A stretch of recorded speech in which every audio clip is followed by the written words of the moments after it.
黑奴的生活有多凄惨，他们又是如何在社会的夹缝中生存的？第期视频带你了解数百年前北美殖民地的社会面貌。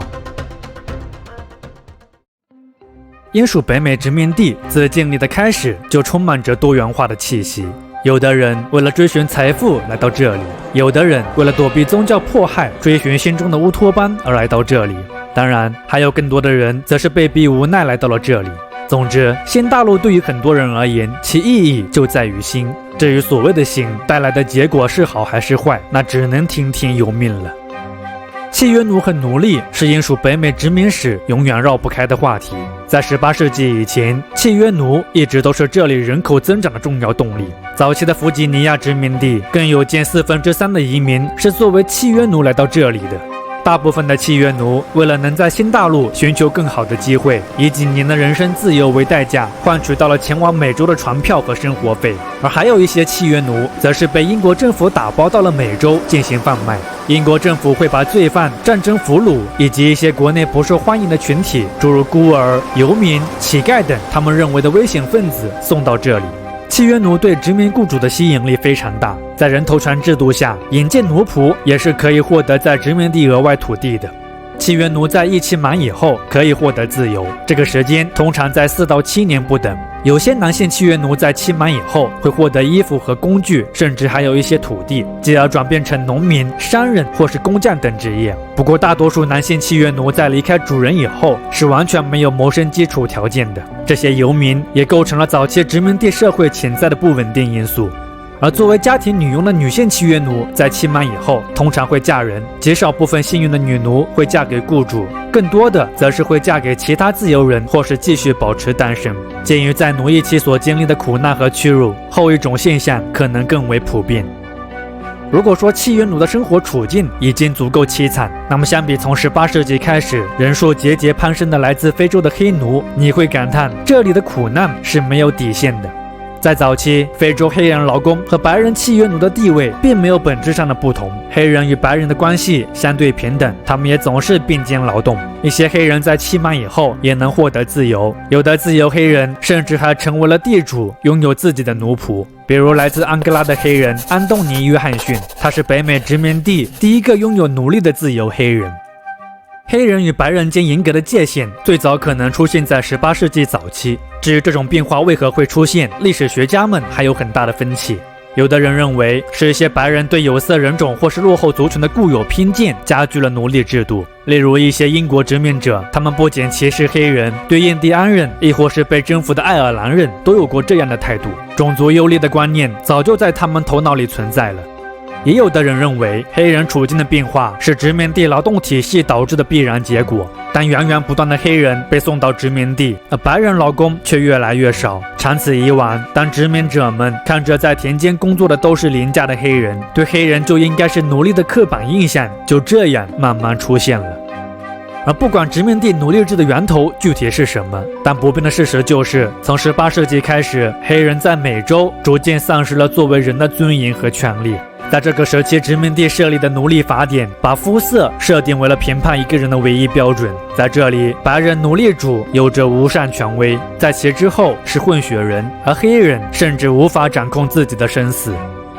一份粗略的数据显示，在16世纪到19世纪，罪恶的大西洋黑奴贸易中，即使抛开那些死在环境恶劣船舱中的黑人不算，仍旧有多达1100多万的黑人被送到了美洲。由于英国对殖民地实行的贸易垄断，英属北美殖民地大概接收了这其中5%左右的黑奴。这些黑奴大多会被送往南部殖民地，尤其是弗吉尼亚和马里兰。不断扩张的烟草种植园永远不会对黑奴说不。在这里，黑奴人数的占比甚至超总人口的50%。从18世纪开始，这里拥有几十个甚至更多黑奴的烟草种植园已经非常普遍。马里兰州的首富，同时也是独立宣言签署者之一的查尔斯·卡罗尔，据传在他4万英亩的种植园里有着近300名的黑奴。再往南一点，到了南卡罗来纳和乔治亚，这里以稻米种植业为主的经济结构对黑奴也有着大量需求。在稻田炎热潮湿的工作环境，以及需要面对蚊虫叮咬和各种疾病感染的风险下，白人劳工大多不愿从事这项高危工作，而黑奴对这种艰苦的工作环境则表现出了较好的适应力。当然了，这并不代表他们就可以安然无恙。事实上，从事稻田种植的黑奴死亡率仍旧非常高，其死亡率超过烟草种植园，可能达到了30%到40%。如此高的死亡率，也使得稻米种植园里的黑奴几乎无法实现人口的自然增长。奴隶主们往往需要不断进口新的黑奴以维持种植园的运作。而当英属殖民地南方依靠奴隶制发展出了繁荣的种植园经济之时，殖民地的北方却展现出了完全不一样的面貌。寒冷、土地贫瘠的北方，自然环境上的差异导致其无法像南方一样发展大规模商业化的农耕体系。于是，这里的殖民者便发展出了更加适合自己的经济模式，即商品经济。早期北方殖民者几乎每家每户都会开展家庭手工业，这些作坊在最初其产品只够自给自足，而后一些作坊开始出现了富裕的产品，小规模的市场也就此应运而生。还有一些有一技之长的人则从事起了自己的特长，城镇里因此有了皮匠、木匠、铁匠等各种职业。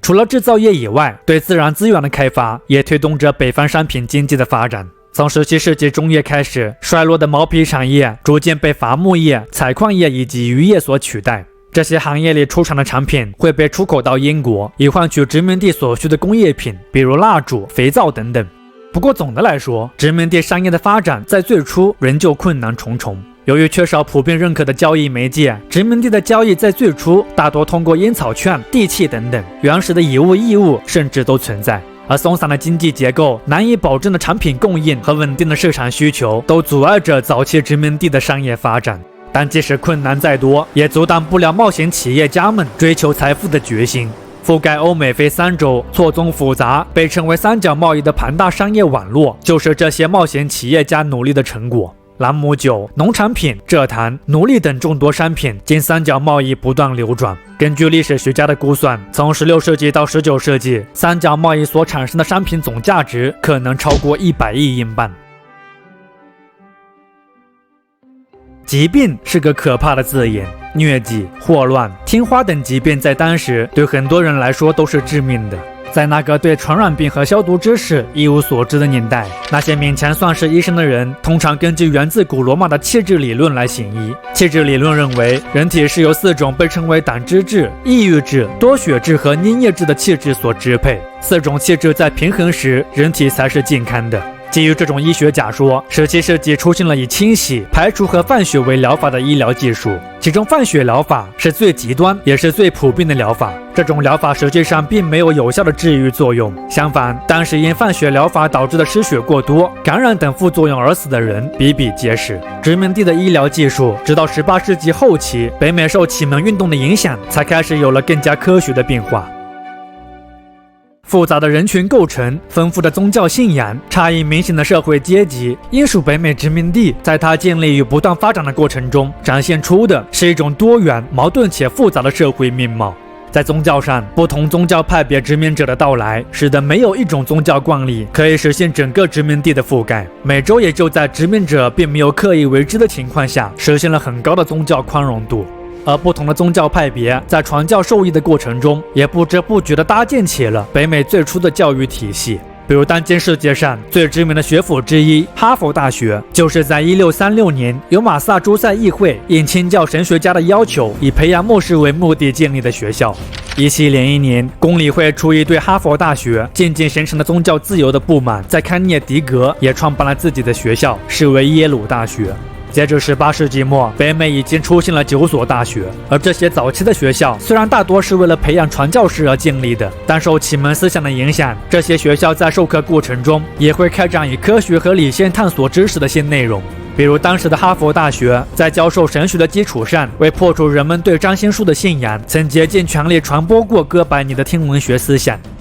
而启蒙思想在直接影响这些北美大学的教学形式，促进殖民地人民教育和文化发展的同时，就整个殖民地的历史而言，它其实还有着更长远和深刻的影响。启蒙思想对人主观能动性的肯定，鼓励着殖民者去创造属于自己的幸福生活，而不是依靠上帝。所以在启蒙思想的指导下，人们也相信依靠政府是可以实现社会最大限度的发展的，而这无疑就提高了殖民地人民对政治话题的兴趣。未来你将会看到，当英国政府在殖民地开始实行一系列不公平和压迫政策之时，殖民地人民对此的响应是那么的激昂。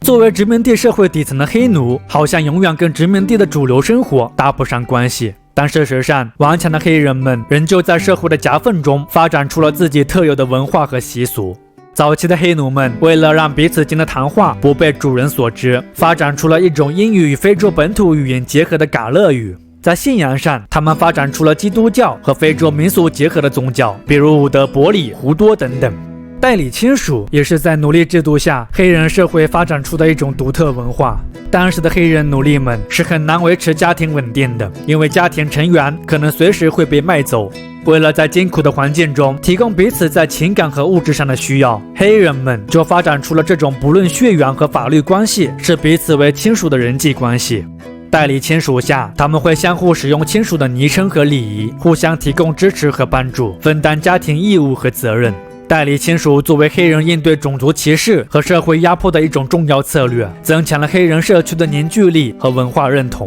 时至今日，黑人群体中的代理亲属仍旧存在，它已经成为黑人社会一种重要的特征和资源。它彰显的是黑人特有的传承理念和身份认同。从几个狭小、孤立、不稳定的定居点发展成一个庞大且复杂的社会，英属北美殖民地的发展，历史上你很难再找到一个相似的样板了。而多种社会形态与多种文化的不断融合与碰撞，一方面奠定了这个社会的包容性，另一方面也让其蕴藏着分裂与冲突的可能。那么作为这片土地上的新居民，他们未来又会如何应对不断出现的机遇和挑战呢？